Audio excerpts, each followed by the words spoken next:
I'm bugging. It's boring. I'm clean. That's you, Mommy.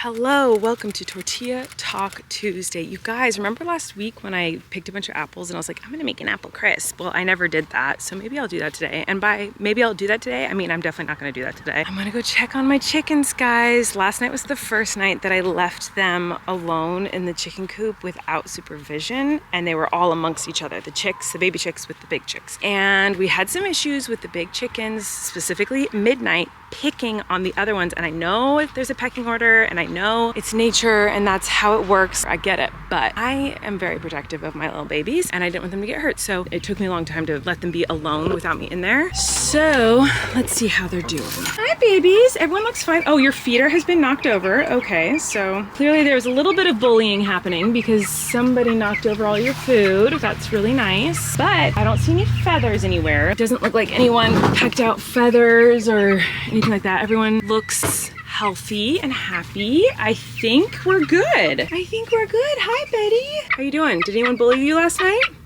Did you get bullied? Are you fine? Poppy's usually the one that I have to worry about the most.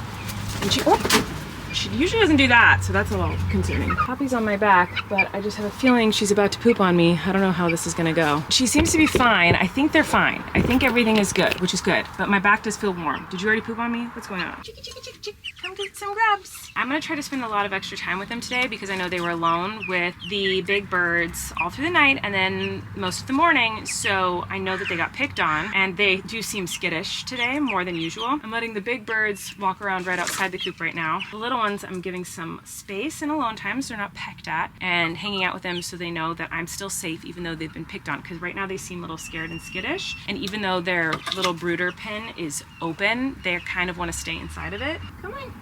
Oh, I feel so sad. They're like kind of skittish and scared. I know it takes time. I just don't like it. I don't know. I feel like they got picked on a lot. There's no signs of them being hurt anywhere. There's no feathers anywhere in here where they got like feathers ripped out or anything. I think they're fine, but I'm just like, I feel bad. Okay, what you're about to watch is the cutest / maybe saddest thing ever. So I noticed that when I would hold Poppy or Radiohead, they would randomly fall asleep. And I was like, what is going on? See, look it. She's totally just falling asleep on my hand. And so I had to film it because this is what I think happened. I think that once I put the big chickens outside of the coop and would hold them, they finally felt safe enough to like relax, and they were just falling asleep in my hand or like perching on my hand.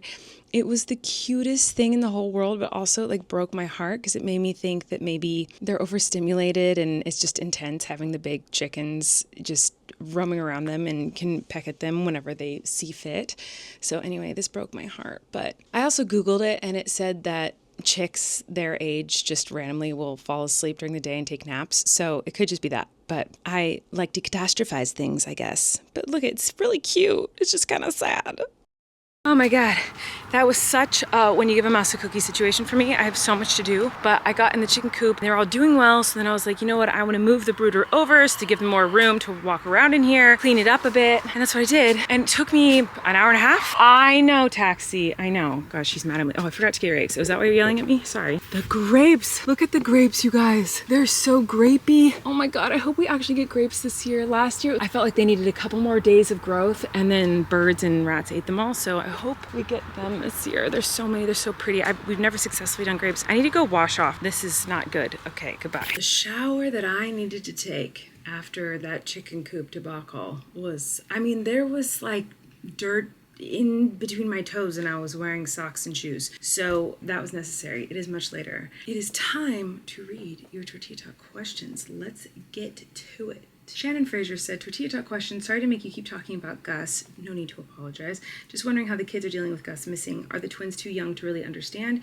You said Flynn has a dream, but do the kids talk about Gus coming home? So I actually have been wanting to talk about this. You know, I probably won't talk about Gus too much more unless I find him or he comes home. But I have been meaning to talk about the kids because I knew you guys would be curious about that. So we actually did not say anything to the kids for a while because we were so hopeful that he was going to come home. We were so sure someone was going to call or that he would just come back. So we thought, you know, he's microchipped, and someone said, like, you have to make sure that it's all updated. It is. And we have called every vet he's ever had, everyone who could have possibly been notified and contacted about him, we made sure to cover all the bases. But he was microchipped and had a collar with our phone number on it. So we thought for sure someone, even if they didn't go get a microchip checked, whatever, they would call the number on his collar. So we thought someone would call at some point. We didn't want to tell the kids and get them really upset in case he just came home, you know? But obviously they noticed that he was missing.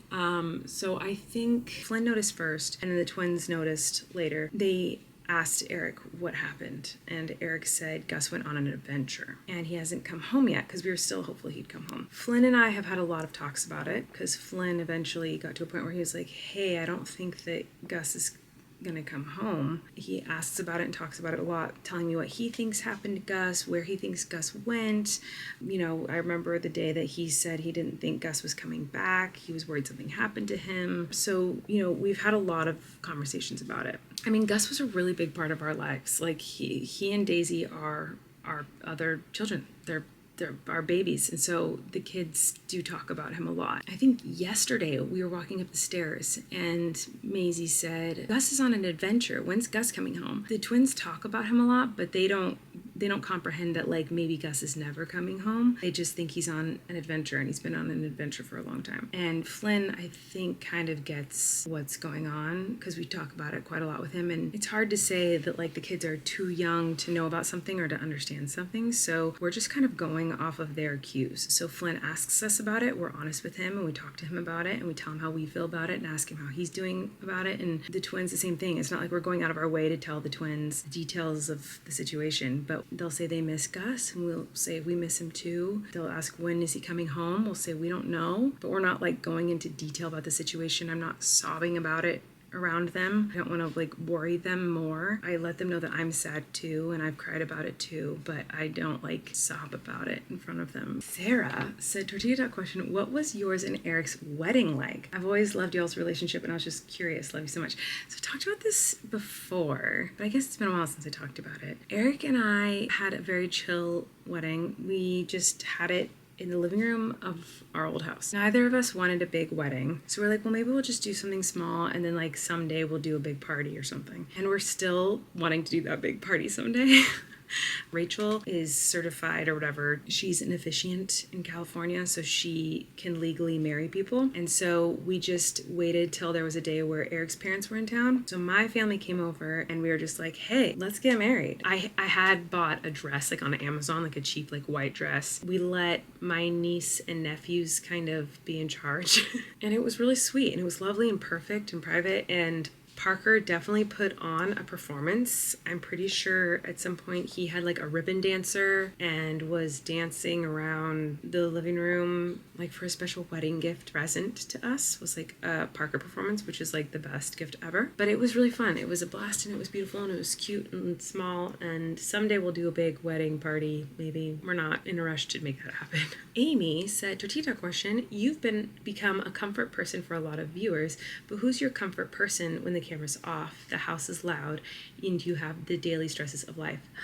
This is a very good question. My comfort person, it depends on what kind of comfort I need. There are certain scenarios I'd want my mom for. There are certain scenarios I want my sister for. There are certain scenarios I'd want Eric for. There are certain scenarios I'd want Teeny for. There are certain scenarios I'd want like my kids for. You know, there's like different, it just depends. I will say that like when I'm at my worst, like super stressed, freaking out, panicked, and it's all going on in here and I'm trying not to let it out, when I finally do crash out, I need a hug from Eric. It happened like a week ago. I was like just keeping all this stuff in my brain and trying to ignore all these problems and things, and I finally just snapped, and it was over something small. I think it was over laundry. I think the laundry got like messed up or something, and I like started crying over the laundry. And so I just ran and found Eric, and I was like, I need a hug. It's like when I'm really a mess, like I just want Eric to give me a big hug. But then there's times when I just want to go hang out with my mom at the beach, or I just want to like be with my sister and vent, or I want to go to my best friend's house and sit on the couch while all of our kids run around and play and we just like talk, you know. This is like different. It just depends on the day, the time, the issue, the comfort that I need. Sorry, you just asked like who is my comfort person, and I just gave you a long list of people, but I've always been like that. I've always had so many people in my life that I felt like were there for a different kind of comfort that I needed. Corey was always part of that list too, but since he moved, obviously it's harder to like have that same connection that we had when we were in the same place. But I guess it just depends. I don't know. Are you a one person type of comfort person? I know a lot of people think that like your partner should be the person that is your comfort person, period. Like, that's the person you go to. I've been in relationships before where they would get mad at me that I didn't only need them and not other people too. But I've always been like that. I've always felt like I needed my people I wanted to be around during different vibes and different, you know what I mean? I don't know. Are you like a one person as your comfort person, or are you like, do you have like your little group of people that like those are your comfort people? Like sometimes you just need your mom, sometimes you just need your sister, sometimes you just need your best friend, sometimes you just need your partner. I've always been like that and I always will be. Mom Marcy said, I was rewatching some old vlogs from years ago and I remember loving the outro song, and it was like, living in LA, la la la la la. I always wondered, is that your voice? I always loved the Colleen's Corner jingle. I think jingles are something you're so good at. Please do more. So I know exactly what you're talking about, and it was not my voice. It's a band called The Bird and the Bee, which is one of my favorite bands. That's from an album called Recreational Love. It's very good, and I love that song so much. I would try to work on more jingles, but Maisie's the one who's been doing jingles lately. She's constantly singing, and I love everything she sings so much that I just want to turn them all into songs and jingles. So that's what I spend my time doing now. Instead of writing my own songs, I just take music that she sings and I turn it into songs. So maybe I'll show you some more of those in the future, but I love that song. Luna said, Tortilla Talk question, I know you did something like this in the past. I'm interested though, if you could have a full day of fun with each of your kiddos individually, what would you do for the day with them? With Flynn, I would bug hunt and also look for a low tide somewhere at a beach. So I'd spend a lot of time doing something at the ocean or looking for bugs. A dream day with Flynn would be to go to an aquarium that has cuttlefish. That's like the dream. So that would be Flynn. With Maisie, it would be probably playing dollhouse and playing with dolls and stuffies, and we would probably go to a store. That girl loves to shop. Like, that is something that I never knew could be like just something you're born with. But that girl, like, you take her to a store and she is just like, oh my God, mommy, look at this. Is this my size? Like, which I'm not like that. So I don't know how she even learned to be like that, but she just like, she loves shopping. So I'd probably take her to some sort of a store. She'd mostly just want to be home with me, just me and her alone, playing and dressing up and playing dolls and with stuffed animals and stuff like that. With Wesley, I'd want to take him to like a museum or somewhere where we can like build something, do something hands-on. Like there's some museums where you can like build trucks or cars or like little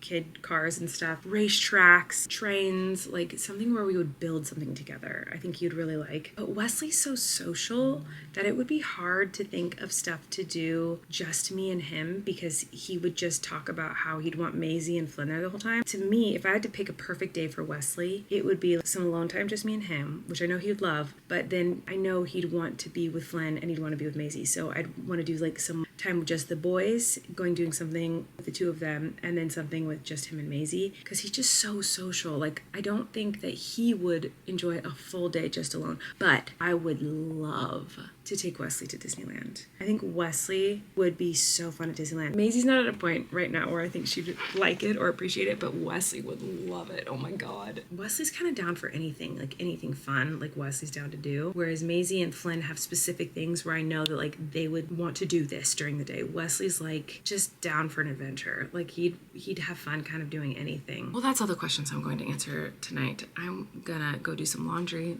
and do some more work and go to bed. But thanks for listening. What? Oh my God. Thanks for watching. And I will see you guys tomorrow. Okay, goodbye.